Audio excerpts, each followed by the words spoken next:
প্রথমে আপনার নামটা একটু বলেন প্লিজ। আখি। আখি, বয়স কত? 22। 22 বছর। আপনার সন্তানকে কোলে নিয়ে আপনি স্টুডিওতে বসে এই মুহূর্তে গল্পটা বলছেন। ওর বয়স কত? ওর বয়স 1 বছর 5 মাস। কি নাম ওর? আয়াস রহমান। আয়াস রহমান। আয়াস জি। আয়াস রহমান। ওকে। তো জন্ম জেলা কোথায় আপনার? মানে কোন সাভার। সাভারে আপনি জন্মগ্রহণ জি। করেছেন। বর্তমানে থাকছেন কোথায়? উত্তরাতে। ঠিক আছে, শুরু করুন প্লিজ, যেখান থেকে বলতে ইচ্ছে করে। পুরো 22 বছরের গল্পটাই শুনতে চাই। আমার 2013-র ঘটনা।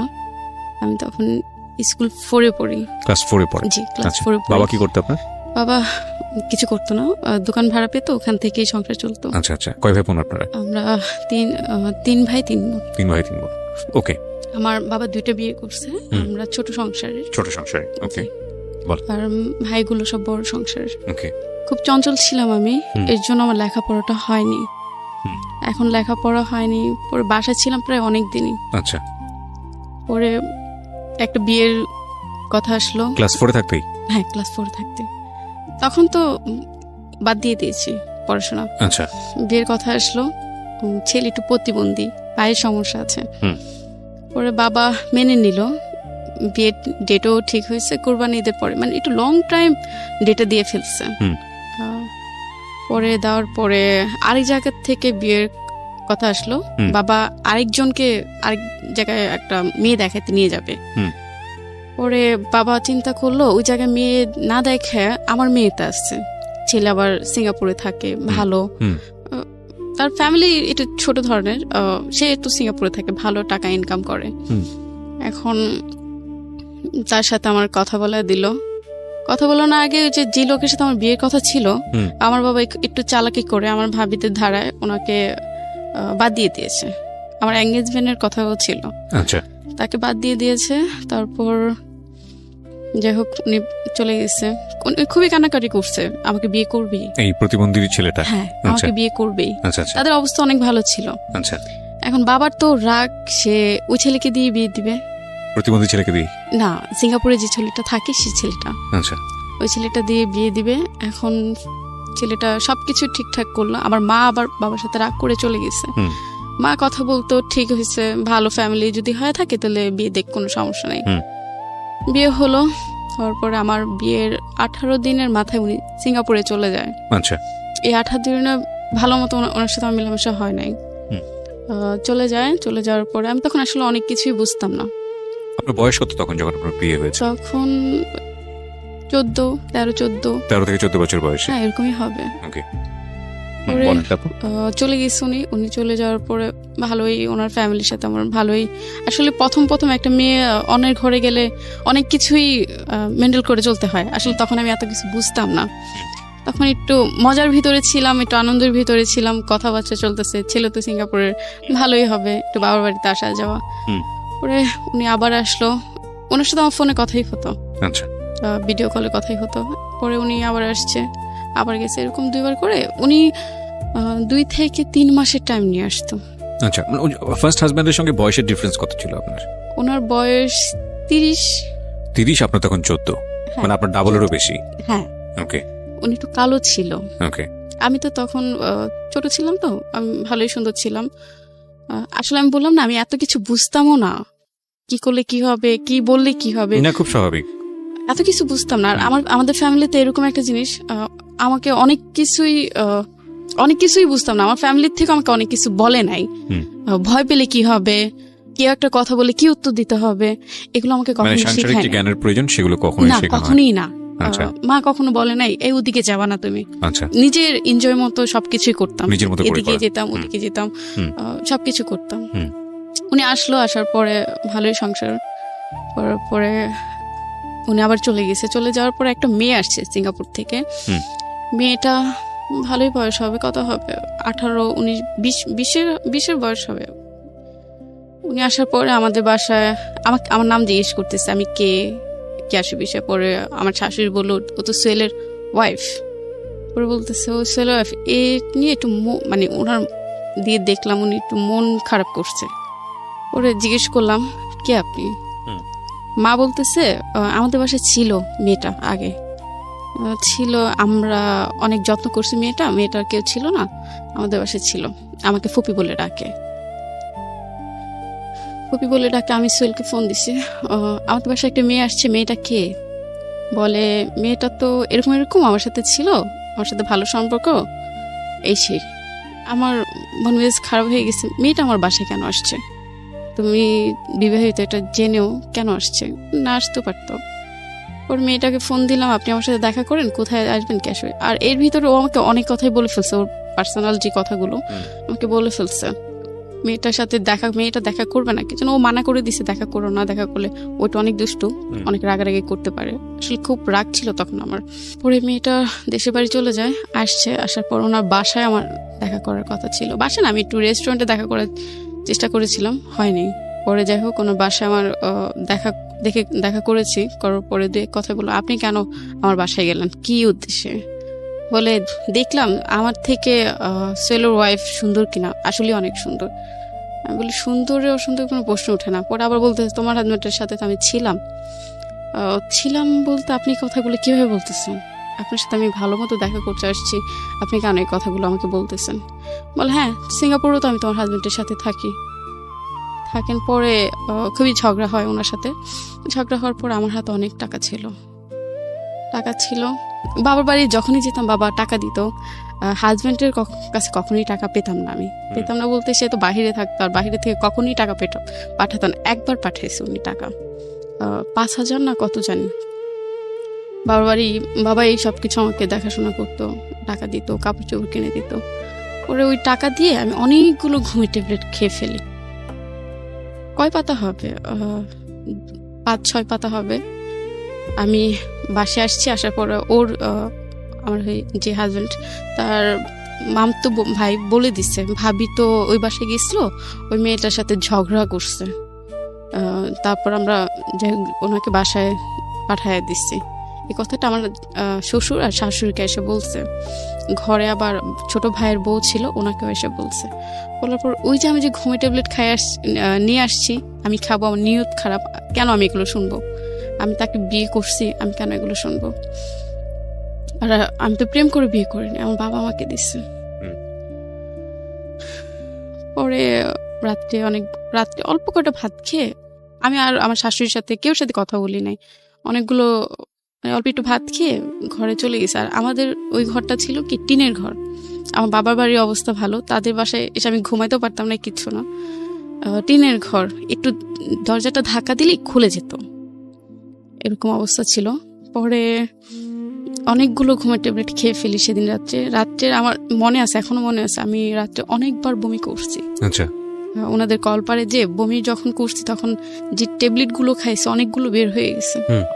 পরে সকালবেলা এগুলো আমার ছোট ভাইয়ের বউ বুঝতে পারছে আমি এগুলো করছি, উনি আবার ওগুলো পরিষ্কার করে ফেলছে। আর ওখানে কি বলে, ঘনবসতি যেরকম মানুষ থাকে না, ওরকম মানুষ থাকে।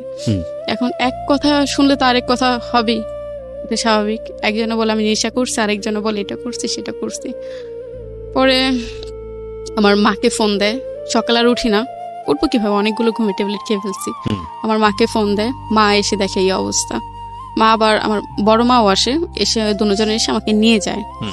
নিয়ে যাওয়ার পরে হাসপাতালে নিয়ে যায়। আমার বাবা তখন শেরপুর ছিল, নানু বাড়িতে। পরে নিয়ে যায় হাসপাতালে, ভর্তি ছিলাম প্রায় 2 দিন। ওখান থেকে নিয়ে এসে আমাকে নানু বাড়িতে নিয়ে যায় শেরপুর বাবা। এখন উনি আমার এই কথাগুলো শুনে উনি সিঙ্গাপুর থেকে চলে আসছে, এসে ডাইরেক্ট ওনার মার কাছেও মনে হয় যায় নাই, গেছে কিনা আমি জানি না। উনি ডাইরেক্ট এয়ারপোর্টে নিয়ে মনে হয় বাসে উঠে শেরপুর চলে গেছে আমার কাছে, আমাকে দেখবে।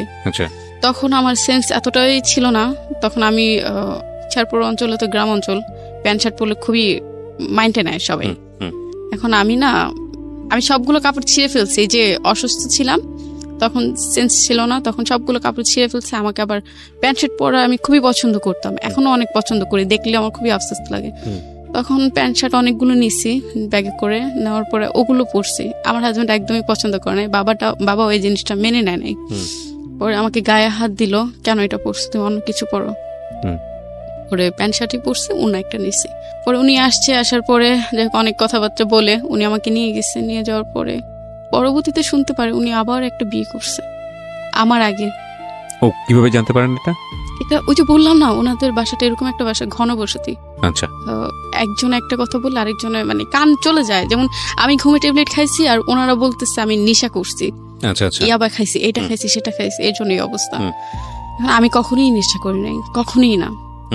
শুনতে পারি ওনার একজন ওয়াইফ ছিল, ওনারা চালাকি করে ওনাকে বাদ দিচ্ছে অনেক বছর আগের কথা। পরে সোহেলকে জিজ্ঞেস করলাম এটা কেন, মানে কেন করছো, আমাকে বলতে পারতাম, আমার ফ্যামিলিকে বলতে পারতাম তোমার ওয়াইফ আসছে, বিয়ে করছিল বা মানে আগে একটা বিয়ে করেছিল সে, হ্যাঁ সেটা বলে আমাকে নিতে পারতো বা আমাকে আমার ফ্যামিলিকে জানাতে পারতো। পরে আমার ফ্যামিলিকে এসে বললাম বাবা এই ঘটনা, আপনারা কিভাবে দিলেন, এটা কিভাবে সম্ভব? বাবা আর কিছু বলেন। আর বাবা খুবই রাগী ছিল আমাদের বাসা, বাবাকে অনেক ভয় পেত সবাই। পরে ওনার সাথে ওই যে মেয়েটারে যে আমি গায়ে হাত দিছি, এই মেয়েটার সোহেলকে উল্টাপাল্টা কথা বলছে, বলে এরপরের থেকে সোহেল আমার সাথে আর যোগাযোগ করে না, কথা বলে না। আমি একটু চকলেট, একটু আইসক্রিম খেতে খুবই পছন্দ করতাম হিসাব ছাড়া। উনি কি করতো, অন্য মেয়েদের, বাংলাদেশে অন্যান্য মেয়েদের তার সাথে খুব ভালো রিলেশন ছিল, সেই মেয়েদের ভিসা পাঠাইতো সিঙ্গাপুরে যাওয়ার জন্য, চকলেট পাঠাইতো, চকলেট পাঠায় ছবি তুলতো, মেয়েটা চকলেট খেত আর ছবি পাঠাইতো আমার কাছে। আমাকে খুবই বাজেভাবে গালিগালাজ করতো, তুই এটা, তুই সেটা। মানে ওই মেয়েটার সাথে ঝামেলা করার পর থেকে আমার লাইফে শুরু হলো তুই এটা, তুই সেটা। বিশ্বাস করবেন না, আমার আগের মোবাইলটা যদি থাকতো, যদি মেসেজগুলো দেখতেন, আপনি নিজেই কান্না করতেন। এগুলো আপনার হাজবেন্ড আপনাকে বলে বলে পাঠাতো? হ্যাঁ, আমার খুবই কষ্ট লাগতো। ওনার মা একদিন আমার গায়ে হাত দিল এসব কারণেই। ওনার ভাইও বিবাহিত, ওনার একটা বেবি আছে। ওনার ভাই বাসা আবার কেউ ছিল না, ওনার মাও ছিল না, আমি আবার একা বাসায়। পরে ওনার ভাই সুযোগে সদ্ব্যবহার করছে। রাত্রে ফজর একটু আগে সে আমার রুমে এসে, বললাম না দরজা ধাক্কা দিলেই দরজা খুলে যায়, উনি বাসার রুমের ভিতর ঢুকে। তখন আমার আসলে বলার কিছু ছিল না, আমি কেউ কিছু বলতেও পারি না, কিচ্ছু না। সকালবেলা মাকে ফোন দিয়ে বলি, মা ওর ভাই তো আমার সাথে এই ঘটনা। মা বলতেছে কেউ কিছু বললো না, বললে ঝামেলা হবে। বিশ্বাস করবেন না, আমার মাথা পায়ের থেকে মনে হয় মাটি ছিল না। ওনার ওয়াইফ দেশের বাড়িতে যায়। কার ওয়াইফ? ওর আমার হাজবেন্ডের ছোট ভাই, আপনার দেবরের ওয়াইফ ইয়েতে যায়, গ্রামের বাড়িতে যায়। এখন আমার শাশুড়িও বাসায় ছিল না, উনি ভোর সকাল আগে চলে গেছে। উনি আবার জব করে, সরকারি জব করে। উনি আবার ভোর সকাল আগে চলে গেছে। যাওয়ার পরে আমি আবার মানে টয়লেট থেকে এসে দরজা ভালো মতো আটকে নেই, কিছু না, ভাবছি সকাল হয়ে যাবে, সবাই উঠবে। আপনার হাজবেন্ড কি তখন দেশের বাইরে? হ্যাঁ, দেশের বাইরে ছিল। তখন যে কৌশল আমার রুমে ঢুকে সে আমাকে বলতেছে, ভাবি চার্জারটা দেন। ওরা আমি অনেক বিশ্বাস করতাম, একসাথে ওর ওয়াইফের সামনে একসাথে সাইডে শুয়ে টিভি দেখতাম। আমরা পুরো মানে আমার শাশুড়ি, আমার শ্বশুরের সামনে করতাম, শুয়ে টিভি দেখতাম। ওর মেয়ে ছিল, মেয়েটা বুকে নিয়ে টিভি দেখতাম। এখন সে বলতেছে, ভাবি চার্জারটা দেন। আমি কই আমি শুয়ে আছি, দরজাটা ধাক্কা দিয়ে তুমি চার্জারটা নিয়ে যাও।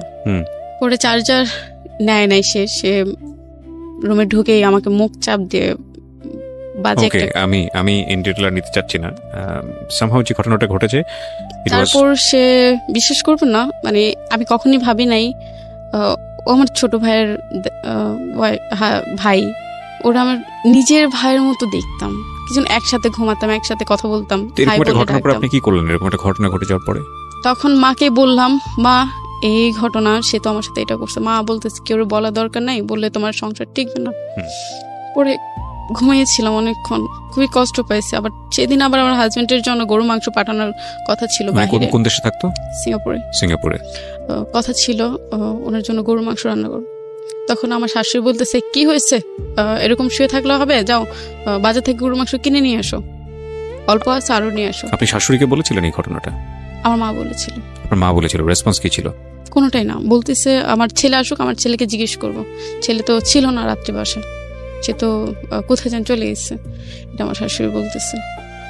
বলার পরে আমার মা বলল, আপনার ছেলে এরকম একটা কাজ করছে, কাজটা ঠিক করছে ভাবে। বলতেছে আসুক আমার ছেলে, আমি জিজ্ঞেস করি।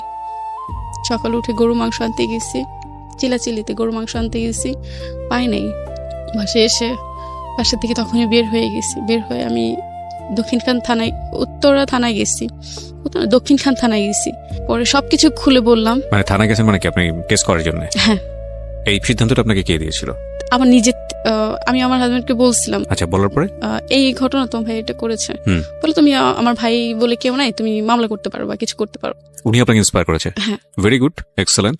খুবই কষ্ট লাগছে কি জন্য, তার ভাই সে কিছু না বলে সে আমাকে বলে মামলা করতে, খুবই কষ্ট লাগলো। না না, এটা তো আমি মনে করি যে সে আপনাকে ভালো সাজেশন দিয়েছে। প্রথম কথা হচ্ছে বলবো তো পরে, আগে মামলা করুক, আইনি অ্যাকশন আগে নিক, কারণ আইনি অ্যাকশন আনলে তো এগুলো প্রুফ থাকবে না। ঠিক আছে, আপনার কাছে আপনি হয়তো বিষয়টাকে কিভাবে দেখেছেন সেটা আপনার বিষয়, বাট আমার জায়গা থেকে আমি মনে করি যে সে আপনাকে ভালো সাজেশন দিয়েছে। হ্যাঁ দিয়েছে, ওই যে ভাই বলে কিছু বললো না, আমাকে বলছে ভাইকে কিছু বলে না, বলেছে আগে মামলা করো, মামলা করো। আচ্ছা, তারপর আমি গেলাম ওই থানায়, এবার মামলা হবে না। কেন হবে না? আপনি পুলিশকে বলেছেন যে এই ঘটনা ঘটেছে? হ্যাঁ সব বলেছি, আসলে আমি প্রমাণটা ছিল না। প্রমাণ তো পুলিশ ইনভেস্টিগেট করবে, মেডিকেল করবে, তারপরে প্রমাণ করবে সেটা তো আসলে। আপনি কি করেছেন ওখানে গিয়ে আমাকে একটু বলুন। ওনাকে আমি সব বলেছি এই ঘটনা, উনি বলছে কোথায়, জায়গাটা কোথায়?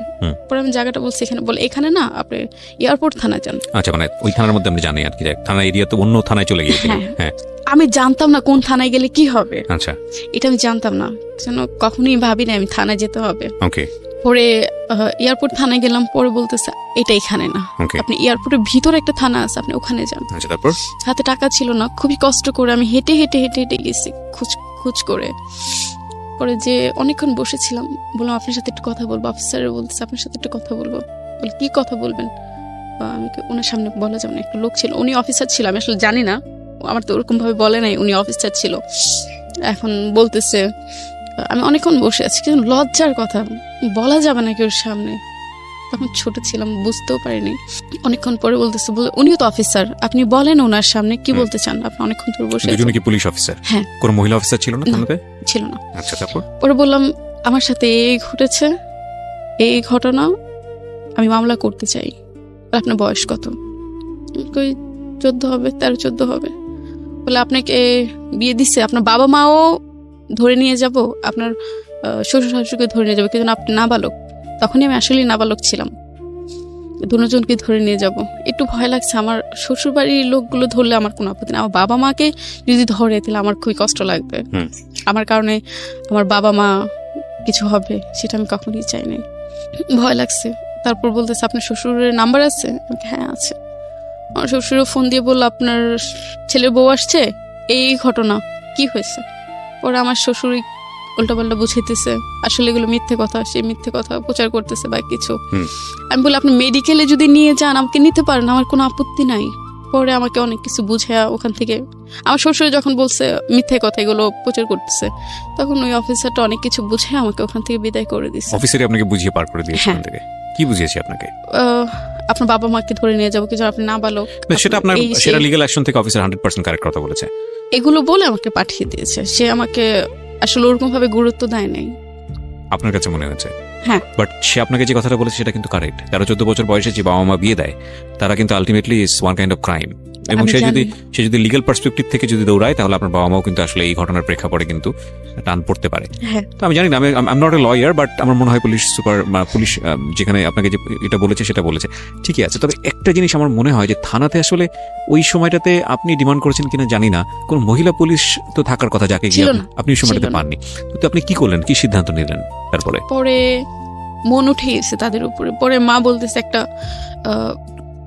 ইয়ের ভিতরে চলে আসো, সমাধানের ভিতরে চলে আসো। কি সমাধান? আমার শ্বশুরের সাথে কথা বলবে, তার সাথে কথা বলবে না, আমার দেবরের সাথে কথা বলবে। আর আমার হাজবেন্ড তো ওই যে খারাপ ব্যবহার শুরু করেছে, সে আবার এখনো নেশা পানি করে। আচ্ছা, তো খারাপ ব্যবহার শুরু করেছে মানে কি সিঙ্গাপুর থেকেই? হ্যাঁ, ভিডিও কলে বাজে কথা বলতো, বাজে জিনিস দেখাতো, এই সেই বিভিন্ন ধরনের কথাবার্তা। তার সাথে আমি মন খুলে কখনোই কথা বলতে পারতাম না। বয়সের গ্যাপ ছিল 16 বছরের মতো। আচ্ছা, কখনই মন খুলে কথা বলতে পারতাম না। সে ওই যে বললাম না, ঝামেলা হওয়ার পর থেকে আমার সাথে অনেক ঝামেলা শুরু করছে। পরে মা ওনার বাসায় আসলো, আসার পরে আমার শ্বশুরে আমার কথা না শুনে আশেপাশে মানুষ নিয়ে আসছে, একটা মহিলা নিয়ে আসছে, এনে বলতেছে উনি সাক্ষী, কি হয়েছে না হয়েছে কিছুই হয় নাই, আপনার মেয়ের এমনি বাজে কিছু প্রচার করতেছে। আমি কি মিথ্যে কথা বলছি? আমার সাথে যে ঘটনা ঘটেছে আমি তো সত্যি কথাই বলেছি। পরে এক সময় তারা আমার মার সাথে কথা বললো, ভাবি এটা আমি দেখতেছি। আমার শ্বশুর বলতেছে ভাবি আমি এটা দেখতেছি। বলে আমার দেবরকে 2টা থাবড় দিছে, ওনার শরীরে যত জোর ছিল 2টা থাবড় দিয়ে বলতেছে সমাধান হয়েছে, আমার ছেলেকে তো আমি মারছি। ওরে 2 দিন পরে আমি বলতেছি মা আমি এভাবে থাকবো না, আমার থাকা সম্ভব না। আবার আমার দেবর ওয়াইফ এসে আমাকে খুব বাজেভাবে চিল্লাচিল্লি করতেছে, হ্যাঁ আপনার ইয়ে ভালো না, এই সে বিভিন্ন ধরনের কথা বলতেছে, বাজেভাবে চিল্লাচিল্লি করছে। আমার আর মন ইয়ে হয় না আমি ওই বাসায় ফিরে যাবো বা ওই বাসায় আমি থাকবো। পরে আমার বাসায় যে জিনিসপাতি দিয়েছিল ওগুলো আমার মা নিয়ে আমাকে নিয়ে চলে আসছে। সেদিন আবার আমার শাশুড়ি গায়ে হাত দিছে, আমার নাক দিয়ে রক্ত বের করে ফেলছে, ঠোঁট দিয়ে প্রচুর গায়ে হাত দিছে, ঠোঁট দিয়ে রক্ত বের করে ফেলছে। পরে আমি চলে আসলাম, আসার পর আমি আর ওনার কাছে যাইনি। কয়দিনের সংসার আপনার? 3 বছর। 3 বছরের সংসার? হ্যাঁ। তার মধ্যে ম্যাক্সিমাম টাইম হাজবেন্ড দেশের বাইরে ছিলই না, ধরতে গেলে ছিলই না সে আমার কাছে। আর ছোট ছিলাম, বললাম না অনেক কিছুই বুঝি না, হাজবেন্ডের না পেলে কি হবে সেটাও বুঝতাম না। তারপর উনি আসে নাই, ওর সাথে ঝামেলা শুরু করছে। উনি এক হিসেবে বলতেছে আমাকে ডিভোর্স দিয়ে দাও। উনি বলতেছে? হ্যাঁ। আমি একদিন প্রচুর কান্না করছি কোয়ার্টারের ভিতরে, যে আমি পারতেছি না, আমার সহ্য হচ্ছে না। তখন ভাই এই ঘটনা ঘটেছে, আমি আলাদা একটা ফ্ল্যাট নিয়ে আমি চলে যাব, একটা ভাড়া থাকবো, আমি থাকবো না এখানে আর। বলতেছে থাকবো না, ঠিক আছে, আচ্ছা তুমি বাসা দেখো। বাসা দেখলাম 1, 2, 3, একটা বাসা অ্যাডভান্সও করে আসছি। সে বলতেছে না থাকা যাবে না, তুমি তো মার কাছে চলে যাও। যাই হোক, ওখান থেকে অ্যাডভান্সে টাকা নিয়ে চলে আসছি মার কাছে। মাও দেখি ওরকম ভাবে গুরুত্ব দেয় না, কোনো কিছুই গুরুত্ব দেয় না। ছিলাম বাসায় অনেক দিনই ছিলাম। বাবা বলতেছে ভাবিদের দিয়ে আবার প্রেশার দিতেছে, ওকে বলো ছেড়ে দিতে, ছেলেটাকে ডিভোর্স দিয়ে দিতে। পরে ভাবিকে বললাম, ভাবি হেসে বলতেছি, ভাবি লাল কাপড়ে গেছি সাদা কাপড়ে আসবো। তখন এতটুকু সেন্স ছিল আমি তার সংসার করব, লাল কাপড়ে গেছি সাদা কাপড়ে আসবো। পরে ভাবি আবার এই কথাটা বাবারে বললো। পরে অনেকদিনই বাসা ছিলাম, প্রায় 2 বছরের মতো বাসা ছিলাম। সে আসে না, কোনো রেসপন্সই করেনি। না, আসে নাই। সে মাঝখানে একবার আসছিল, এসে সেই বাবার বাড়িতেই ছিলাম, বাবার বাড়ি থেকেই সে আসছে। আসার পরে প্রায় 1 মাসের মতো ওনার সাথে ছিলাম। আমি করলাম রাগ করে আমি বাবার বাড়ি থেকে চলে গেছি। আমার হাজবেন্ড আসছে, আমি কেন যাব না, আমার বাবা যেতে দিবে না। তারপর আমার রুম থেকে আরেকটা গ্যারেজে যাওয়ার জায়গা ছিল, আমার ভাবি কি করছে পিছন দিয়ে তালাটা খুলে দিছে, তুমি তোমার হাজবেন্ডের কাছে যাও। সে আবার যখন এয়ারপোর্টে নামে তখন আমি সেজে আমি আবার ওনাকে রিসিভ করতে গেছি। তখন উনি যখন আমার বাসায় আসে তখন বাবা অনেক রাগারাগি করে ওনার সাথে, আমার মেয়ে দিব না, এত বড় একটা ঘটনা। বাবা জানতো না, বাসায় কেউই জানতো না এই ঘটনাটা, আমার মা জানে, এছাড়া আমি দেখি না একটা লোকও আমার ভাইয়েরাও কখনো খবর নেয় নাই বোনটা কেমন আছে। বাবা যে বিয়ে দিল, বোনটার খবর একটু জিজ্ঞেস করি, বোনটা কেমন আছে। ওনার সাথে চলে গেলাম, প্রায় ভালো দিনই সংসার করলাম। উনি আবার চলে যাবে, উনি বলতেছে তুমি আমার বাবার বাড়িতে চলে যাও, আর থাকা দরকার নাই, এখানে থাকলে ঝামেলা হয়। এর ভিতরে ওনার ভাইয়ের সাথে আমি আর কথাবার্তা বলি নাই, খুব স্বাভাবিক কিছু না, তবে একটা ঘটনা ঘটছে, কথা বলি নাই। পরে একদিন একটা লোক আমাকে ফোন দিয়েছিল, সে পুলিশে চাকরি করে, একদম ছোট ধরনের পুলিশে চাকরি করে, পোস্টম্যান যাকে বলে, সে চাকরি করে। আমাকে সে পরিচয় দিচ্ছে মানে বড় ধরনের একটা কর্মকর্তা। আমার আপু তার সাথে কথা বলছে, ভালো লাগছে। সে একটু কালো ছিল, তারপর ভালো লাগছে। সে পুলিশে চাকরি করে, আমার বোনকে হ্যাপি রাখবে, আমার বোনের কথা। আর আমার কথা হলো, আমার এত কষ্ট পাইছি, আমি তার থেকে আমি বের হতে চাই। মানে আপনি হাজবেন্ডকে ডিভোর্স দিয়ে দিবেন এরকম একটা প্ল্যান করছিলেন? ওকে। মনের থেকে দিতে চাইনি। আচ্ছা। মনের থেকে দিতে চাইনি, উপরে কষ্ট লাগছে যে মামলা করতে বলছে, তারপর বাংলাদেশে এসে কোনো কথা বলে নাই। তার ভাইকে সে সাপোর্ট করছে, এই বিষয়টা তার ফ্যামিলি সাপোর্ট করছে। ও বাংলাদেশে এসেও আপনার ও ভাইকে কিছু শাসন করেনি, কিছু বলে নাই? না, ভালোই সাপোর্ট করছে। যখন সে বাংলাদেশে আসছে তখন সেও কিছু বলে নাই তার ভাইকে, কি হয়েছে না হয়েছে কোনো খোঁজ খবরও নেয়নি এই বিষয়ে। তারপর চিন্তা করলাম এভাবে লাইফ চলে না, লাইফ এভাবে চলতেও পারে না। আর তখন আমার বাবা জীবিত ছিল, তখন বাবাকেও বলতে পারি নাই বাবা এই ঘটনা হয়েছে, একমাত্র আমার মা ছাড়া আর কেউ জানে না। একদিন হঠাৎ রাত 10টা-11টা বাজে রং নাম্বার একটা ফোন আসে, সালাম দিলাম, কে আপনি? বলে আমি আপনাকে অনেক পছন্দ করি, অনেক কষ্টে নাম্বারটা খুঁজে পেয়েছি। তারপর আমি বললাম আপনি কে? আমি বিবাহিত, আপনি জানেন? বলে হ্যাঁ আমি জানি আপনি বিবাহিত, তারপর আপনাকে পছন্দ করি। তারপর আস্তে আস্তে তার সাথে কথা বললাম, ভালো লাগা। পর একদিন বললাম আপনি দেখা করতে আসেন, আপনাকে আমি দেখবো, কে আপনি? মানে কথা বলতেন ওনার সঙ্গে, টাইম পাস করতেন? হ্যাঁ। আপনার হাজবেন্ড তখন দেশের বাইরে? দেশের বাইরে ছিল। ওকে। তারপর আসলো, দেখলাম লোকটা অনেক কালো। কালো হলে কি হবে, ভালোই, কথাবার্তা ভালো। আপনি তাকে জিজ্ঞেস করলেন না নাম্বারটা কিভাবে পেয়েছেন? হ্যাঁ, জিজ্ঞেস করেছিলাম, সে আমাকে বলেনি, কখনোই বলেনি। আচ্ছা, আমার যেটা ধারণা, আমার বাসার সামনে ফ্যাক্সিলেটের দোকান আছে, ওখান থেকে নিয়েছে। আচ্ছা, তারপর ওনার সাথে কথা বললাম। এক পর্যায়ে উনি জিজ্ঞেস করলাম আপনি বিবাহিত কিনা, উনি এক পর্যায়ে বললেন আমি বিবাহিত না। তাহলে বিবাহিত না, তাহলে ভালোই হবে। আমাকে বললাম মা আসলে আমি ওর সংসার করব না, আমি একটু অন্যদিকে চলে যেতে চাচ্ছি। পরে বলে ছেলেকে, মানে এগুলো সে বুঝতে পারছে, সে তো মা। পরে মাকে দেখালাম, উনি পরে বললো উনি তো কালো। কালো হয়েছে কি, ওর মন তো অনেক ভালো। ওরা মা আসলে ওরকম ভাবে গুরুত্ব দেয় না এটা। ওরা একদিন আমি ওনার সাথে চলে গেছি। চলে গেছেন বলতে ভেগে চলে গেছি, মানে সিদ্ধান্ত নিলেন যে ঠিক আছে আমি চলে যাব। উনি আমাকে অনেক প্রেশার দিতে, চলে আসো। তখন আমি ওনার সম্পর্কে কতটুকু জানতেন ভেগে যাওয়ার আগে? একদমই জানতাম না, একদমই জানতাম না। একটা মানুষের সঙ্গে আপনি ভেগে যাবেন তার সম্পর্কে বিশ্বাস ছিল। আসলে ভেগে যাওয়ার আগে উনি বাড়ি কোথায়, ও কি করে, না কোনোটাই না, না জেনে শুনেই সে আমাকে বিশ্বাস দিয়েছিল এটা বলে, আল্লাহর কসম, নবীজির কসম, আমি বিয়ে করে নিই, আমি অবিবাহিত, আমি তোমাকে বিয়ে করতে চাই। কি করে ছেলেটা, কিছু জেনেছিলেন? হ্যাঁ, উনি পুলিশে চাকরি করে। বলেছিল পুলিশ চাকরি? হ্যাঁ, উনি এটাই করতো, চিঠি অদল বদল করতো, এখান থেকে ওখানে চিঠি দিয়ে আসতো। আচ্ছা, এটা কি বলে জানি না, আমি নিজেও জানি না। আচ্ছা, তো এইরকম একটা পোস্টে সে ছিল? হ্যাঁ ছিল। ওই যে আল্লাহর কসম, নবীজির কসম, মানে সে যখন বলছে তখন আমি এমনি গুলো গেছি। একটা মানুষ তো মিথ্যা কথা বলতে পারে না, আল্লাহ নিয়ে আর কোরআন শরীফ নিয়ে তো মিথ্যা কথা বলতে পারে না। তারপর এই বিশ্বাসে তার সাথে আমি চলে গেছি। তারপর আমার ফ্যামিলি প্রচুর খুঁজছে, আমাকে পায় নাই। আচ্ছা, চলে কোথায় গেলেন? আমি একটা হোটেলে ছিলাম। আচ্ছা, প্রায় 2-3 দিন ছিলাম। বিশ্বাস করবেন না, যখন আমি গেছি তখন আমার বাবার বাড়ি থেকে কিচ্ছু নেইনি। তারপর সে ভাবছে কি আমি অনেক কিছু নিয়ে আসবো, টাকা নিয়ে আসবো, এটা নিয়ে আসবো, সেটা নিয়ে আসবো। সেটা চিন্তা করছে, ভাবছে এত বড় লোক নিয়ে আসতে পারে, কারণ এক জায়গায় চলে গেলে তো অনেক কিছুই আনতে পারে। আর সে আমার আগের হাজবেন্ড, সে তো বাইরে থাকে, না জানি কত কি আছে। পরে দেখলো আমি কিচ্ছু নেই, একমাত্র গাড়ি ভাড়া ছাড়া আমি আর কোনো টাকা পয়সা কিছু নেইনি। পরে উনি আমাকে অভাব দেখালো, আখে আমার থেকে তো টাকা নাই, এখন কি করবো? বলে তেলে দেখো তো মাকে বলে কিছু টাকা আনতে পারো কিনা। আমি আসলে ওরকমই দুর্বল ছিলাম, আর বুঝতে পারিনি উনি কোনো চিন্তা ভাবনা কি। বাসা থেকে মাকে বলতাম মা টাকা দাও, তখন একটু জানছে আমি একটা লোকের সাথে ভেঙে গেছি বা কিছু। মাও প্রচুর রাগারাগি করছে, টাকা দিতে চায় না। পরে দিচ্ছে, অল্প টাকায় দিচ্ছে। পরে অনেকদিন ছিলাম হোটেলে। থাকার পরে ওর এক বন্ধু বললো এইভাবে তো থাকা সম্ভব না, আর তোমার থেকেও তো টাকা নাই, মানে যে লোকটার সাথে ভেঙে গেছি সেই লোকটার থেকেও টাকা নাই, তাহলে কি করবো, একটা বাসা ভাড়া নাও, আমি টাকা দিব, তোমার সংসার করো। আচ্ছা, তখন আমাদের কিছুই ছিল না, একটা ছোট একটা বাসা ভাড়া নেই, খুব মানে কষ্টে সংসার ইয়ে করেছি। আর তার সাথে আমার ফোনে বিয়ে হয়েছে। জি, সে মুখে যেভাবে, যেমন আপনি আর আমি কথা বলছি এরকম ফোনে তার সাথে আমার বিয়ে হয়েছে। ওখানে কোনো সাক্ষী ছিল না, কোনো কিছুই ছিল না। সাক্ষী ছিল না, কোনো কিছু ছিল না, নিজেরা বিয়ে করলেন? হ্যাঁ। এটা কি ধরনের বিয়ে? আমার জানা নেই যে ধরনের বিয়ে আমাদের ধর্মে পারমিট করে কিনা।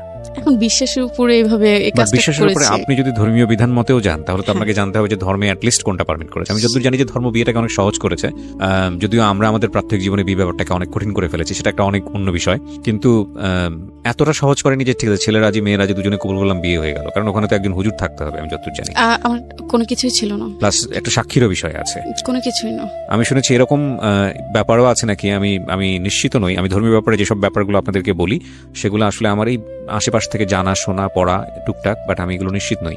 আমি শুনেছি যে মেয়ে পক্ষ থেকে যদি তার গার্ডিয়ান না থাকে তাহলে সেটা নাকি বিয়েই না, এটা আমাদের রিলিজিয়নে বলে। আমি এটাও শুনেছি আর কি। তো যাই হোক, আপনারা করে ফেললেন, তার মানে এটাকে যদি আপনি আপনার জায়গা থেকে বিয়ে বলেন তাহলে বিয়ে, আর না হলে এটাকে আসলে বিয়ে না। মানে রাষ্ট্রীয় জায়গা ধরতে গেলেই না, কিন্তু তখন আমি বুঝিনি রাষ্ট্রীয় জায়গা থেকেও বিয়ে না, কোনো কিছুই না। হ্যাঁ, তার দুজনে মিলে এটা করলেন, তারপরে হচ্ছে আপনারা থাকা শুরু করলেন। তারপর সংসার করেছি। সংসার করে কি মানে আপনারা থাকা শুরু করলেন একসাথে? হ্যাঁ। বাসা ভাড়া নিলেন? হ্যাঁ। আচ্ছা, তারপর ওনার সাথে ভালোই থেকেছি। পরে 3-4 মাস পরে একটা ফোন আসে। আসলে আমি কিছু এই 3-4 মাসের মধ্যে কি আপনি আপনার আগের হাজবেন্ডকে ডিভোর্স দিয়ে দিয়েছেন? জানিয়েছেন যে আমি ডিভোর্স দিয়ে দিয়েছেন? আসলে ডিভোর্সটা দিতাম না, সে আমাকে খুব প্রেশার দিচ্ছে আর খুব বাজেভাবে গালিগালাজ করতেছে, বলতেছে তুমি আমাকে প্রেশার না দিলে তোমার বড় ধরনের ক্ষতি হবে। আর একটু লোভ দেখাইছে, যদি মানে আমাকে ডিভোর্স দাও তাহলে আমি তোমাকে সিঙ্গাপুরে নিয়ে যাব। আচ্ছা, ডিভোর্স দিলে সিঙ্গাপুরে নিয়ে যাব? হ্যাঁ। পরে বলতেছে তাহলে আমার এক বন্ধু ধারা আমি সবকিছু রেডি করি, তুমি এসে ডিভোর্সটা দিয়ে দাও। আসলে আমি অনেক কিছুই বুঝি নেই, দেনমোহরের টাকাটাও আমি নিইনি তার থেকে, কখনো বলি না আমার দেনমোহরের টাকা লাগবেই। তখন টাকার দিকে আমার এত আগ্রহ ছিল না। তারপর তাকে ডিভোর্স দিয়ে দিলাম, তার সাথে সম্পর্ক একদম শেষ। আর আপনার বাড়িতে জানতো আপনি কোথায় আছেন, আপনার সেকেন্ড হাজবেন্ডের সঙ্গে আছেন কিনা? ওনার নাম কি ছিল? নামটা বলতে চাচ্ছেন? মাসুম। মাসুমের সঙ্গে আপনি আছেন, এটা কি বাড়িতে জানতো? তেমনটা জানতো না। তো কোথায় আছেন খোঁজ খবর নিত না? খোঁজ খবর নিত না, বাবা তো ত্যায্য করে দিয়েছে। ওই ফার্স্ট ডিভোর্স দেওয়ার সঙ্গে সঙ্গে ত্যায্য করেছে নাকি ওখান থেকে বের হয়ে যাওয়ার সঙ্গে সঙ্গে ত্যায্য করে? বের হওয়ার সাথে সাথে ত্যায্য করে দিয়েছে। ত্যায্যটা কি মৌখিক ভাবে নাকি একদম লিখিত ভাবে? আমি যত জানি যে লিখিত ভাবে এগুলো নাই, রাষ্ট্রীয় নিয়ম এগুলো করা যায় না।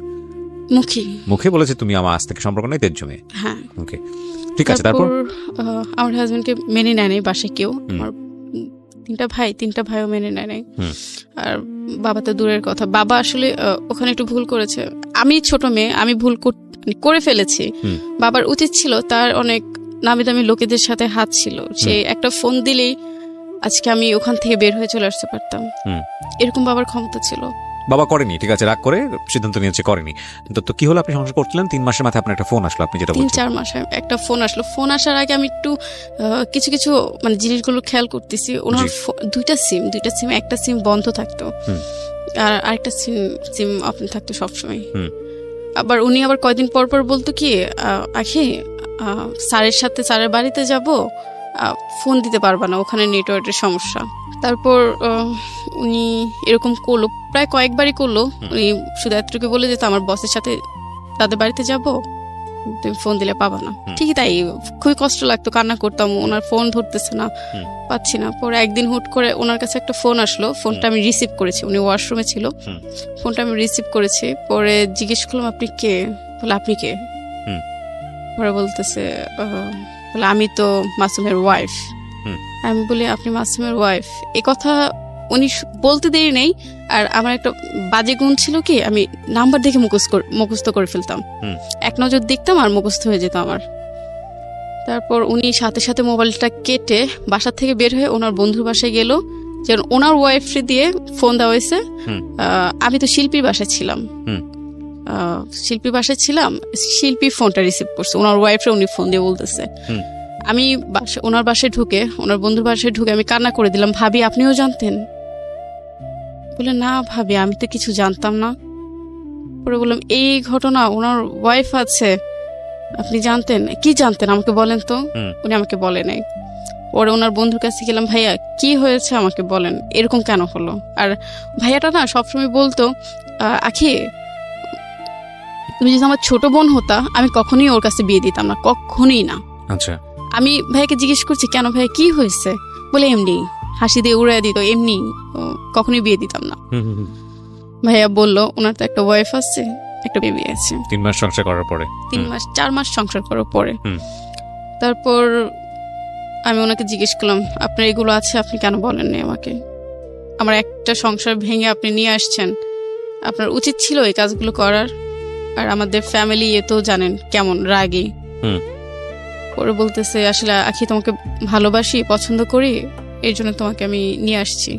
বলে আমি কখনোই আনতাম না, আর তোমাকে অনেক ভালো লাগছে, আমি অনেক ভালোবাসি। তুমি একটা কাজ করো, তোমার বাসা থেকে টাকা এনে দাও, আমি ওনাকে ডিভোর্স দিয়ে দিব, ওনার বেবি সহ।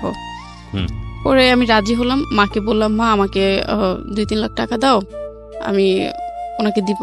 পরে মা বললো ওনাকে কেন টাকা দিবা তুমি, ওনার ওয়াইফ আছে, ওনাকে কেন টাকা দিবা? আর এত টাকা তো আমার কাছে নাই, তোমার বাবা কখনো আমাকে এত টাকা দেয় নাই। তারপর বাসায় সবাই কথাবার্তা বললো, তখন একটু বাসায় আসা যাওয়া হচ্ছে, বাসায় সবাই কথাবার্তা হলো। ওর পরে এক পর্যায়ে আমি বললাম যা করেছি, আমি তার সংসারই করবো, আমি ছেড়ে যাব না, তার সংসারই করবো, কারণ আমারও আগে একটা বিয়ে আছে। তারপর সে বলতেছে আচ্ছা বাসা থেকে টাকা দাও, আমার ফ্যামিলির লোক আমি তোমার বাসায় নিয়ে আসবো। এই 4 মাসে ওনার ফ্যামিলি কেউ আমার সাথে যোগাযোগ করেনি, কেউ জানেই না কেউ যোগাযোগ করবে। তারপর ওনাকে টাকা দেওয়া হলো বাসা থেকে। টাকা দেওয়ার পর কিছুদিন পর বাবা মারা গেল। টাকা দিলেন বাড়ি থেকে 2-3 লাখ ওনাকে? 2-3 লাখ না, তাহলে 7-8 হাজার। 7-8 হাজার, এটা খুব একটা বড় অ্যামাউন্ট না। এই টাকা দিয়ে আপনি ডিভোর্স দিতে বলছেন তাকে? না না, তাহলে তার বাসার লোক নিয়ে আসবে আমার বাসায়, আচ্ছা, আমাকে দেখতে। ওকে। তারপর বাবা মারা গেল, উনি ছিল দ্বিতীয় জন, সে উনি ছিল। মারুফ ছিল, মারুফ না ছেলেটার নাম? মাসুম। মাসুম ছিল। মাসুম ছিল, দেখেছে বাবা যেভাবে মারা গেছে, সে সবই দেখেছে। বাবা মারা যাওয়ার আগে শুধু আমার কথাই জিজ্ঞেস করেছে, কারণ আমি ছোট ছিলাম তো। আপনি বাবা মারা যাওয়ার সময়টা কি বাড়িতে ছিল উনি? ওকে। বাবা মারা যাওয়ার পর আমি আধা ঘন্টা আগে আসছি, আধা ঘন্টা আগে এসে বাবার, বিশ্বাস করবেন না না বললে, কপালে একটা চুমা দিয়েছে, আর ডান হাতে না বাম হাতে, পরে 2 মিনিটও যায় নাই, বাবা আমাকে দেখে মারা যেতে পারছে। ওনার খুবই কষ্ট ছিল, আমার লাইফে দুর্ঘটনা ঘটেছে, তার জন্য শুধু সেই বলতো, চিল্লাইতো, মেয়েটার এত কষ্ট, মেয়েটার কি হবে, আর আমি মারা গেলে তো মেয়েটার পুরো একাই হয়ে যাবে, কখনো কিছু করে দেয় না মেয়েকে। তারপর বাবা মারা গেল, এখনো বলতে পারি না বাবারে, বাবা মারা গেল। তারপর ওনারা দেখি মানে কথাবার্তা একদমই অন্যরকম। তারপর সে এক পর্যায়ে আমার কাছে স্বীকার করলো, আখি আমার 2টা ওয়াইফ, 3টা বেবি আছে। প্রথম সংসারে একটা বেবি, একটা মেয়ে বাচ্চা, আর দ্বিতীয় সংসারে একটা মেয়ে বাচ্চা, আরেকটা মানে আরেকজন আসতেছে, এখনো আসে নাই। বিশ্বাস করবেন না, প্রথমটা মেনে নিচ্ছি যে আমার লাইফে এত দুর্ঘটনা ঘটেছে, দেখ মেনে নি। দ্বিতীয়টা যখন বলেছে, আমার মাথায় মানে আকাশ ছিল না, পায়ে মাটি ছিল না, এরকম অবস্থা। আমার বাবা মারা গেছে, এই একটা শর্ট খেয়েছি লাইফে প্রথম। আমি কখনোই কেউ মারা আমি দেখি নাই, মারা গেছে কখন আমার দাদি, ইভেন আমার দাদি মারা গেছে আমি কখনোই দেখি নাই। আমার বাবা মারা গেল, লাইফে প্রথম একটা শর্ট খেয়েছে, আর কখনোই শর্ট খেয়ে নেই। সে আমাকে স্বীকার করলো পুরোপুরি আমার বেবি আছে। খুবই রাগারাগি চিল্লাচিল্লি বাসার ভিতরে, আমি যে বাসায় ভাড়া ছিলাম। বাড়িওয়ালা বলতেছে, আখি এভাবে সম্ভব না, তুমি তোমার মার কাছে চলে যাও, কি জন্য সে যেরকম ভাবে ব্যবহার করতেছে তোমাকে মেরে ফেলবে। একবার চিন্তা করছিলাম আমি সুইসাইড করবো, কি জন্য আমার বাবা মারা গেছে, এখানে আমার ফ্যামিলি গ্রহণ করবে না আমাকে, আমি যদি চলে যাই এখান থেকে আমাকে গ্রহণ করবে না। আমার মারও বাবাকে কিছু করে দিয়ে জানি আমাকে ওরকম ভাবে গ্রহণ করবে, যদি ওরকম কিছু করে দিতে হয় আমাকে এক্সাইট করে দিতে পারতো। তারপর সুইসাইড করতে গিয়েছিলাম, সে কিভাবে জানি খবর পাইছে ব্রিজ থেকে। আমার চিন্তা ভাবনা ছিল কি ব্রিজ থেকে আমি পড়ে মারা যাব, তারপর পারলাম না, সে এসে বাঁচাইছে, বাসা নিয়ে আসছে। নিয়ে আসার পরে সে কয়েকদিন পরে সে আমার কাছে আর থাকে না, সে চলে যায়। প্রচুর কান্না করি রুমের ভিতরে, যাচ্ছেন কেন, বাসায় চলে আসেন, এরকম করেন না। সে আবার যে চিঠিগুলো প্রচার করতো, সেই চিঠিগুলো বাসায় অনেকগুলো হয়েছে। তো 1 বছরে যে চিঠিগুলো, এগুলো খুবই দরকারি চিঠি। আমি রাগি ফায়ার হয়ে আমি তার অফিসে যাই, এসপি, ওনার নাম কি জানি আমার মনে নেই, ওনাকে যে আমি বলি সে আগে একটা দুর্ঘটনা ঘটেছে, 2টা বিয়ে করছে, আমাকে বিয়ে করছে সে প্রতারণা করে, আমি তার শাস্তি চাই। যখন আমি কাগজগুলো নিয়ে দিই তারা অবাক, এতগুলো কাগজ তার বাসায় কেন, এগুলো তো সরকারি অনুযায়ী তারা অফিসে রাখতে হয়, এটা বাসায় নেওয়ার কোনো নিয়ম নাই। সে বাসায় নিয়ে গেছে, পরে এই নিয়ে মানে অফিস অনেক চিল্লাচিল্লি হলো। পরে অফিসার বললো আপনারা বিয়ে করে ফেলেন। আমরা আবার বলিনি আমরা ফোনে বিয়ে করছি, বলে আপনি বিয়ে করে ফেলেন। বিয়ে করার টাকাই তার কাছে ছিল না, সে আমাকে শুধু ডেট দিত, আমি আজকে বিয়ে করবো কালকে বিয়ে করবো। মানে কি 3-4 মাস আপনারা এভাবে থাকলেন, লিভ টুগেদার বলে যেটাকে ইংরেজিতে, এটা বাংলা কি আমার জানা নাই, থাকলেন।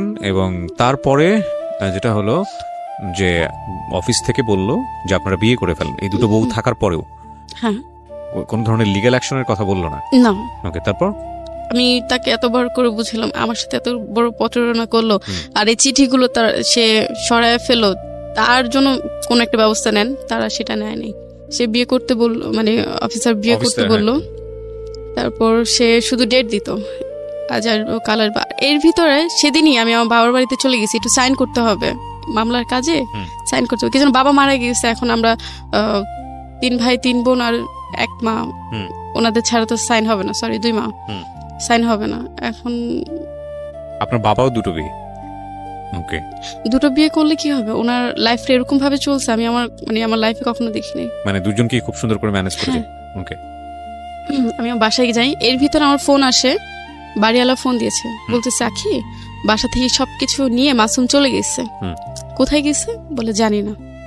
আচ্ছা, তাকে ফোন দিছি, কোথায় গেছেন আপনি, বলে তোমার সাথে আর থাকবো না, আমি চলে যাচ্ছি, তুমি আর আমার সাথে যোগাযোগ করার চেষ্টা করবে না। পরে বললাম আপনি এত বড় ধোকাটা আমাকে দিতে পারলেন, এত বড় প্রতারণাটা করতে পারলেন, এখন আমাকে ছেড়ে চলে যাচ্ছেন। ওই বাসায় প্রায় 1 মাসের মতো ছিলাম, উনি বাসা ভাড়া দিছে, 1 মাসের মতো একা ছিলাম। পরে খুবই কান্না করছি, বিশ্বাস করবেন না, আমার কান্নায় গাছের পাতা সহ মানে কান্না করে ফেলছে, এত কান্না করছি আমি। খাবারও ঠিক মতো উনি দিত না, খুবই কষ্ট রাখছে, খাবার দিত না, একটা জামাও আমাকে এই 6 মাসে একটা জামাও আমাকে কিনে দেয় নাই। আচ্ছা, তারপর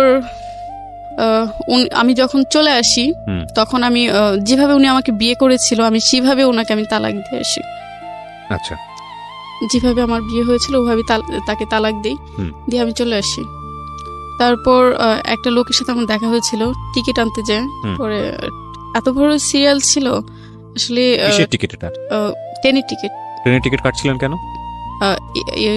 উত্তরায় আসবে এর জন্য, কমলাপুর থেকে উত্তরায় আসবেন। হ্যাঁ, তারপর উত্তরায় কেন আসবেন? উত্তরা বাবার বাড়ি। উত্তরাতে আপনার বাবার বাড়ি ছিল, আর কমলাপুরে আপনারা থাকতেন? হ্যাঁ। আচ্ছা, তারপর একটা লোকের সাথে দেখা হলো, কথা হলো। আসলে আমি বলতে চাইনি, সে যখন টিকিট খুঁজছি আমি এত বড় সিরিয়ালে দাঁড়াবো, আমার গাড়ি চলে যাবে, আর ওই লোকটা সামনে ছিল। পরে বললাম ভাই আমাকে একটা টিকিট এনে দিবেন। পরে উনি টিকিট এনে দিল। পরে জিজ্ঞেস করছে আপু আপনি কোথায় যাবেন? বললাম আমি উত্তরে যাবো। বলছে আমিও তো উত্তরে যাবো, চলেন। যাই হোক, 1-2 কথাতে কথা হয়েছে। উনি আমাকে একটা ভিজিটিং কার্ড দিয়েছে, কোনো বিপদে পড়লে আমাকে ফোন দিয়েন। তারপর ওনার এখান থেকে চলে আসছি, প্রায় অনেক দিনই হয়েছে। তো একটু দুষ্টু মন, তো দুষ্টামি করতে করতে ফোন দিয়ে ফেলেছি। আর উত্তরে আমি একটু শপিং করতে যাব, প্রয়োজনীয় জিনিসপাতি কিনবো। তারপর তাকে ফোন দিয়েছে, কেমন আছেন, ভালো আছেন, মানে জিজ্ঞেস করতেছি। পরে বলতেছে আপনি কোথায়? বলি আমি বাবার বাড়িতে আসছি।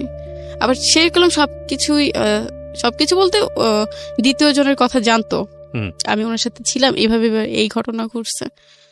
তারপর উনি আমার সাথে দেখা হলো, কথা হলো।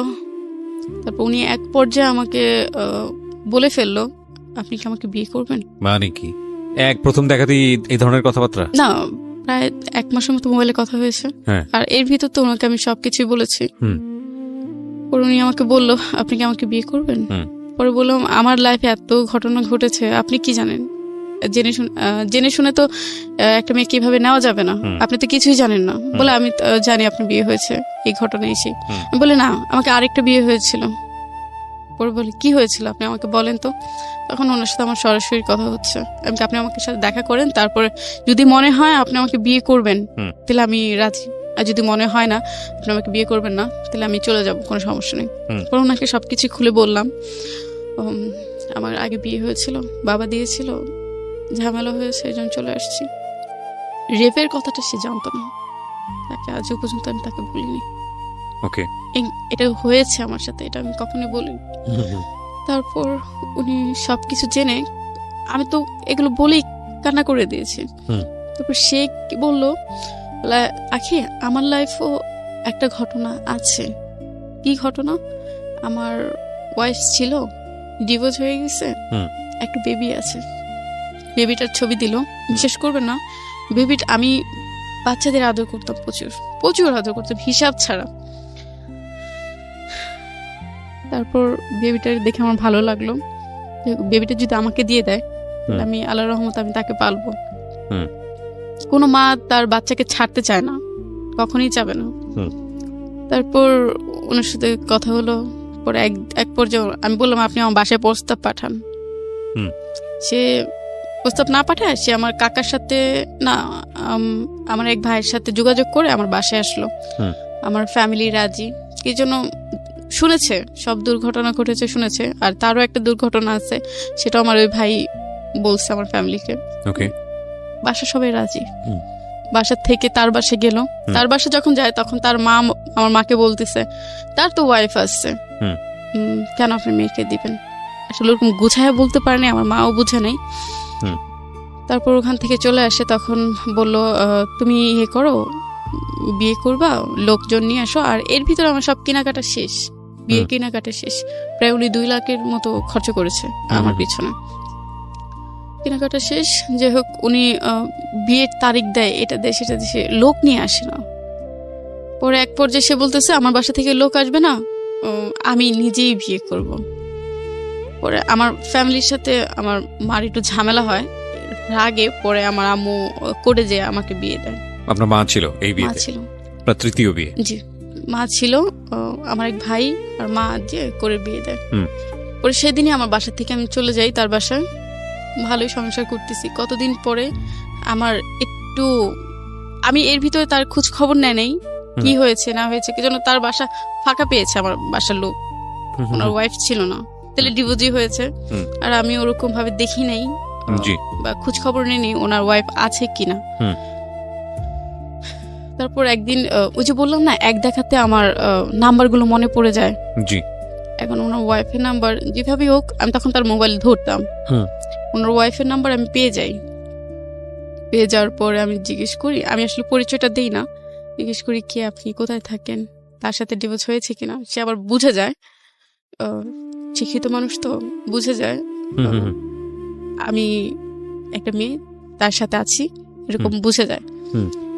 তারপর পরে আমি পরামর্শ দিলাম আপনি চলে আসেন, তার সংসার করেন, এরকম পরামর্শ দিলাম। কিন্তু আমি চিন্তা করছি তখন যদি সে আসে, তার ওয়াইফ আসে, তাহলে আমি আল্লাহর রহমতে তাদের পিছু থাকবো না, আমি তাদের মিল করে আমি চলে আসতে পারবো, এরকম একটা চিন্তা ভাবনা ছিল। ওনার সাথে কথা হলো, সংসার হলো। তারপর আস্তে আস্তে শুনি উনি বাসায় চলে আসছে, আমার শ্বশুর বাড়ি চলে আসছে। কি হবে, যেখানে আমার ওঠার কথা ছিল সেখানে সে আসছে বেবি নিয়ে, থাকতেছে, কথা বলতেছে, সবকিছু হচ্ছে। আর ও তো ওনার খাবারের খরচা সবকিছুই দিচ্ছে। কার? ওনার ওয়াইফের। মানে ওনারও একটা ওয়াইফ ছিল, সেটা আপনি জানতেন না তখন? জানতাম। কবে জানছেন, কিভাবে জানছেন, সেদিকে আগে আমরা বলেন। তারপর পরে ওনার ওয়াইফে সবকিছু দিচ্ছে। আমি এর ভিতরে ঝামেলা করলাম, আপনি কেন এরকম করছেন? বলে এখন চলে আসছে, আমার বেবির খাতির আছে, সবকিছু করতে হবে। আমি ওনাকে বাসা থেকে কবে নামাচ্ছেন?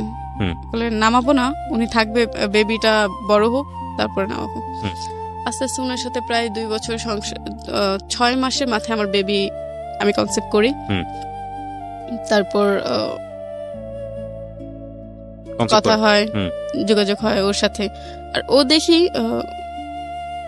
শুধু মানে সপ্তাহ হলেই চলে যেত তার ওয়াইফের কাছে। এখন আমি তো জানি না ওনাদের মিলামিশা কিরকম, ভালো কিনা খারাপ, এটা আমি জানতাম না। তারপর একদিন উনি এতই অসুস্থ হয়ে গেছে, উনি ওনার বাসার লোক এসে ওনাকে নিয়ে গেছে। বিশ্বাস করবে না, চোখ পুরোটা বাদ হয়ে যাওয়ার অবস্থা, প্রচুর কান্না করতেছে রুমের ভিতরে। পরে ওনার ফ্যামিলি এসে ওনাকে নিয়ে যায়। নিয়ে যাওয়ার পর স্বাভাবিক একটা মেয়ে তার হাজবেন্ড চলে গেলে তার পরের দিন তাদের বাসা যাবে। আমি আমার বাচ্চা নিয়ে তার পরের দিন তার বাসায় গেছি। বিশ্বাস করবেন না, যাওয়ার পর অনেক ঝামেলা হয়েছে, অনেক গালিগালাজ। সে বলতেছে আপনি জানেন তার ওয়াইফ, আমি এখনো লিগেল তার ওয়াইফ, আমি আপনার নামে মামলা করতে পারি। আমাকে এই হুমকিটি দিতেছে। পরে আমি বললাম আপনি মামলা করবেন, করেন, আমি ওর সংসার ছেড়ে যাব না, আপনি কি করবেন করে নেন। তারপর এগুলো বলার পর অনেক ঝগড়া হয়, অনেক কিছু। রাগে আমি ওকে নিয়ে আসি, ঝামেলা করে, তুমি আসো আমি তোমাকে ডাক্তার দেখাবো। এর ভিতরে শুনি উনি মানে ওই মহিলা ওনাকে ডাক্তার দেখাচ্ছে, সেবা যত্ন করতেছে, সবকিছু করতেছে। আর এর ভিতরে আমি আমার ফ্যামিলির কাছে গিয়েছিলাম ওর চিকিৎসার জন্য, আমার ফ্যামিলি করেনি। আমার ফ্যামিলি অনেক দেখেছে আমার সংসারে, অনেক টাকা পয়সা দিয়েছে, অনেক কিছু করেছে। তারপর আমি ওনাকে নিয়ে আসি। বিশেষ করবেন আমার যে জায়গা ছিল, আমি জায়গাটা বিক্রি করে দিই। কোথায় জায়গা ছিল আপনার? ঢাকাতে? ঢাকাতে। কতটুকু জায়গা ছিল? ভালো জায়গা ছিল, প্রায় 3 লাখ টাকার মতো পেয়েছি। কোথায় এটা? এটা রাজাসন। ওকে। 3 লাখ টাকার মতো পেয়েছি। ওর পিছনে বিশেষ করে রোজার মাস আমার 3 লাখ টাকায় শেষ, রোজার মাসটা আমার 3 লাখ টাকায় শেষ। তারপর উনি সুস্থ হয়নি, উনি এখনো অসুস্থ, এত ডাক্তার দেখাচ্ছে, এত কিছু করতেছে, উনি অসুস্থ। ওনার মন শুধু ওখানে পড়ে আছে। আমি যে ওনাকে যুদ্ধ করে নিয়ে আসছি, ওনার গায়ে বাজছে না। প্রায় 1 বছর ধরে উনি আমার প্রচুর অভাব দিচ্ছে। আমার বিশ্বাস করবেন না, আমার বাবুটার বয়স 1 বছর 6 মাস রানিং চলতেছে। একটা দুধের ডিব্বা আমি আমার বেবিকে এনে খাওয়াতে পারি নাই, এতটা অভাব। আমার বেবি এখন অসুস্থ, আমার বেবিকে আমি ডাক্তারের কাছে নিতে পারিনি। আমি আমি এত বড় একটা মানে অসুখের ভিতর আছি, আমি আমার ডাক্তারের কাছে যেতে পারি না, টাকার অভাবে। আর সে তো ভালোই আমাকে অভাব দিয়ে আছে, কি জন্য তার চাকরি নাই, সে চাকরি করতেছে না, এখন সে ঘরে বসে দুটো সংসারই মেইনটেইন করছে। আমি করছি, মানে আপনি তো করছেন আপনার সংসার, সে দুটো বউকে মেইনটেইন করছে। উনি কিভাবে করবে? উনি তো এখন টাকা নাই। উনি কোথায় থাকে? আপনার সঙ্গে থাকেন নাকি আগের ওয়াইফের সঙ্গে থাকেন? ওখানে থাকেন। আপনার ঘর ভরণ পোষণ দেন উনি ঠিক মতো? দিতে পারেন না। আমার বেবিটার বললাম না, আমার বেবিটার যে দুধের ডিব্বেনে খাওয়াবো সেই ক্ষমতাটা আমার ছিল না, এখনো নাই। আমার বাবার বাড়ি থেকে যদি ভাইয়াকে বলি ভাইয়া বাবুটা এই অসুবিধা, আর বিশ্বাস করবেন না, বাসার সবাই ডাইরেক্ট মানা করে দেয়, কেন তোমার হাজবেন্ড আছে না, তার কাছে যাও। তখন বলি, কান্না করে বলি, আমার বাচ্চাটার তো কেউ নাই, দাদার বাড়িও তো কেউ নাই, ফুপিরাও নাই, থেকেও নাই। একটা ফোন দিও, আমার বাচ্চাটা এত বড় হয়েছে, ফোন দিয়েও জিজ্ঞেস করে না আখি তোমার বাচ্চাটা কেমন আছে। ওর বয়স কত এখন? 1 বছর 6 মাস। 1.5 বছর।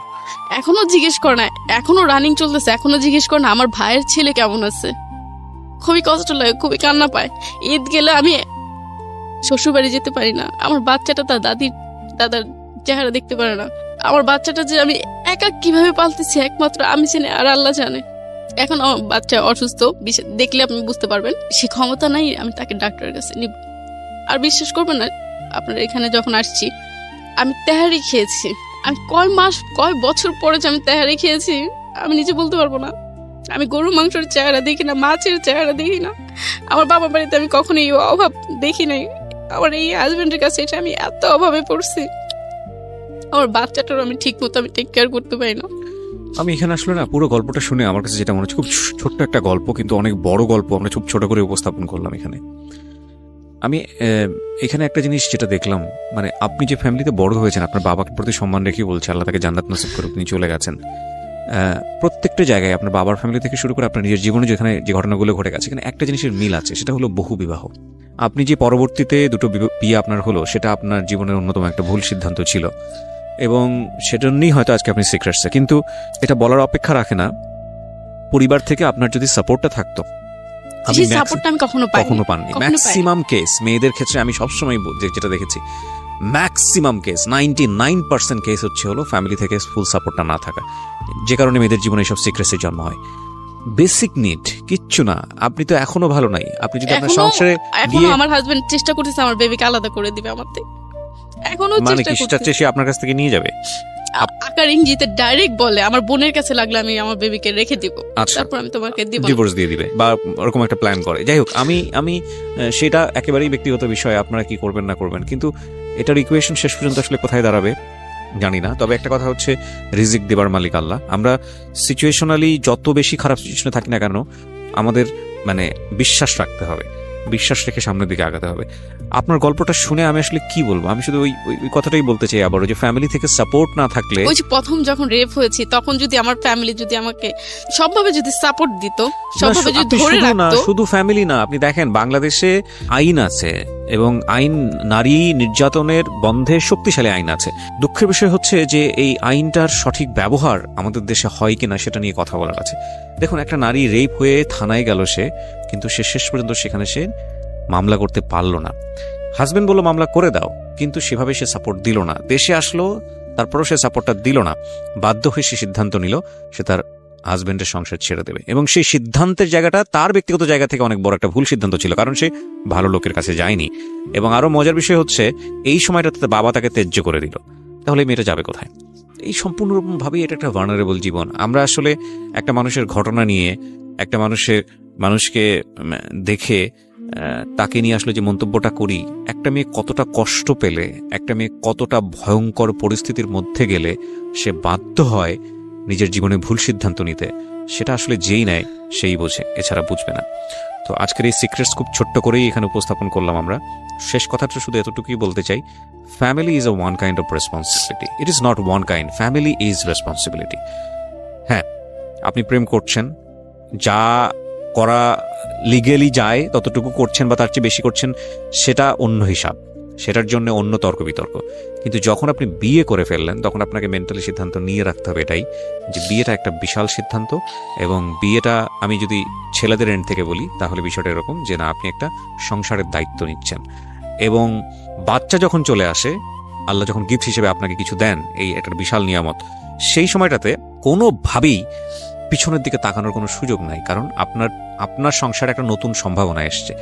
তাকে ধর্মীয় নিয়ম বলেন বা রাষ্ট্রীয় নিয়ম বলেন, যেটাই বলেন না কেন, নিয়ম অনুযায়ী ভরণ পোষণ দিয়ে তাকে বড় করার এবং তাকে সৎপাত্রে দেওয়া, তার একটা ক্যারিয়ার করে দেওয়া এবং একইভাবে তাকে একটা নিশ্চিত জীবনযাপন উপহার দেয়া, তাকে শিক্ষিত করা, লেখাপড়া করা, নিজের পায়ে দাঁড়ানোর যোগ্যতা দেয়া, এগুলো সবই আপনার রেসপন্সিবিলিটি। এই রেসপন্সিবিলিটি যদি আপনি নিতে না পারেন তাহলে দুনিয়াতে বাচ্চা নেওয়ার কোনো অধিকার আপনার নাই। কারণ আপনি একটা মানুষকে নিয়ে আসবেন এবং সেই মানুষটাকে আপনি ভবিষ্যৎ দিতে পারবেন না। সেই মানুষটার একটা ভবিষ্যৎ হবে গরু ছাগলের মতো ভবিষ্যৎ, ভয়ঙ্কর রকম অনিশ্চয়তার ভবিষ্যৎ। তাহলে আপনি কিন্তু প্রতিনিয়তই ভয়ঙ্কর রকমের অন্যায় করছেন, ওই মানুষটার প্রতি অন্যায় করছেন, এবং এটার জন্য আপনাকে এটার জন্য আপনাকে জবাব দিতেই হবে নিশ্চয়ই। তো সেই জায়গাটা থেকে আমার মনে হয় পরিবারের এই জায়গাটা নিশ্চিতভাবেই খুব গুরুত্বপূর্ণ, এবং বেবি বা পরিবারটা বড় করা, সেটার ক্ষেত্রে রেসপন্সিবিলিটি আপনি যদি ক্যারি না করতে পারেন তাহলে সেই সংসারটা আপনার না করাটাই বেটার। এই যে মানে বিষয়টা হয়ে গেছে এরকম যে ওনার ক্ষেত্রে যেটা শুনলাম, খুব অল্প করে শুনেছি তো, মানে যেই দুজন ভদ্রলোকের কথা আমি শুনেছি ওনার ফার্স্ট হাজব্যান্ডের পরে, এদের কাছে বিয়েটা ছিল মাছ ভাতের মতো। কি আমি না ইদানিং আমি খুব সিক হয়ে যাই গল্পগুলো শুনতে শুনতে। ভাই, মানুষ একটা বিয়ে করার পরে সংসার করে যে পরিমাণ ভয় পায়, মানে আর সংসারের কথা চিন্তা করে না। আপনারা মানে এই যে ট্যাবলেট খাওয়ার মতো, সকালে খাইলাম অ্যান্টিবায়োটিক, বিকালে খাইলাম অ্যান্টিবায়োটিক, এর মতন সকালে একটা বিয়ে করে ফেললাম, বিকালে একটা বিয়ে করে ফেললাম, এত সাহস কোত্থেকে পান? পকেটে নাই পয়সা, চাকরি নাই, বাকরি নাই, আপনাদের লজ্জা করে না? এর কি মানে এটা কি ছেলে খেলা? বিয়ে করছেন ভালো কথা, দিচ্ছেন আবার একটা বাচ্চা, এবং সে বাচ্চার ক্যারি করতে পারবেন না, আপনার এটা খাবে কি করবে কি তার কোনো ঠিক ঠিকানা নাই। এই লোকগুলো আবার বাইচেও থাকে দুনিয়াতে। আমার তো মনে হয় যে এই যে 3-4টা ওয়াইফ যাদেরকে বিয়ে করে, এরা যদি সবগুলো যদি একসাথে হইতে পারে, এরা আবার করে কি, এরা আবার বোকা, চরম বোকা। এই মহিলারা ভয়ানক রকমভাবে বোকা। আচ্ছা, আপনারা যেটা করতে পারেন, এই যে আপনি যে ওই মহিলাকে হিংসা করেন, এটা হয়তো ন্যাচারালি আসে, সে কারণে করেন। আপনারা দুজন এক হয়ে যেতে পারেন না? 3জন মিলে এক হয়ে যেতে পারেন না? গিয়ে আপনারা লিগেল স্টেপ নেন না কেন? বা আপনারা 3জন মিলে তারপরে ওরা ধরেন না কেন? ধরে এসে তারপরে বোঝা, তুই ভাগ দে, তুই কার কাছে কতটুকু থাকবে, তোর শরীরের অর্ধেক থাকবে এখানে। সরি, আমি রেডিওতে প্রোগ্রাম করছি, I should maintain some language, but আমার না খুব মানে অবাক লাগে যে স্টুপিডিটি লিমিটলেস।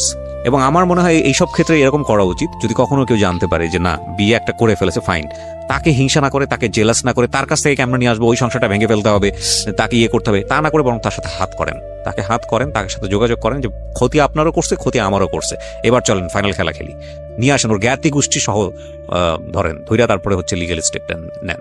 দেখেন ওর বিয়ে তো দূরের কথা, ও যাতে নিজের নাম না বলতে পারে এরকম ব্যবস্থা করেন, যে নাম জিজ্ঞেস করবেন না, নাম বলতে পারবে না, মানসিক এবং পারিপার্শ্বিক চাপে, ঠিক আছে? সো যাতে উদাহরণ হয় যে না, বিয়ে করা যাবে না, একের অধিক বিয়ে করা যাবে না। যাই হোক, আমার মনে হয় যে এগুলো আসলে খুব খুব মানে সেন্সিটিভ বিষয়। এটা তো শুধু এখানে না, এই পরের স্টেপ হচ্ছে বাচ্চা কাচ্চার স্টেপ। এই যে বাচ্চাগুলো বড় হচ্ছে, এই বাচ্চাগুলো একসময় বাবার সামনে দাঁড়াবে না, যে বলবে না তোমাকে, তুমি আমার মায়ের এরকম জীবনটা কেন দিয়েছিলা, বা তুমি যেটা করতে পারবো না তুমি সেটা কেন করলা? নাথিং টু সে, আসলে কিছুই বলার নাই। শেষ বেলায় এসে বলতে চাই যে আসলে আমরা একটা সুন্দর দেশের কল্পনা করি, তো সুন্দর দেশটা আসলে একটা সুন্দর পরিবার না হলে হয় না। কারণ এই দেশটা কিন্তু দেশের সবচাইতে ক্ষুদ্রতম ইউনিট হচ্ছে ফ্যামিলি।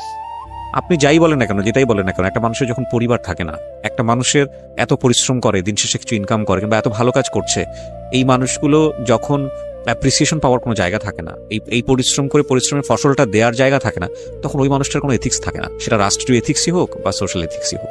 তো আমাদের এই পরিবারের বন্ধনগুলো যতদিন পর্যন্ত ঠিক না হবে, ততদিন পর্যন্ত এই মানুষগুলোর কাছ থেকে আমরা বেটার কিছু পাবো না।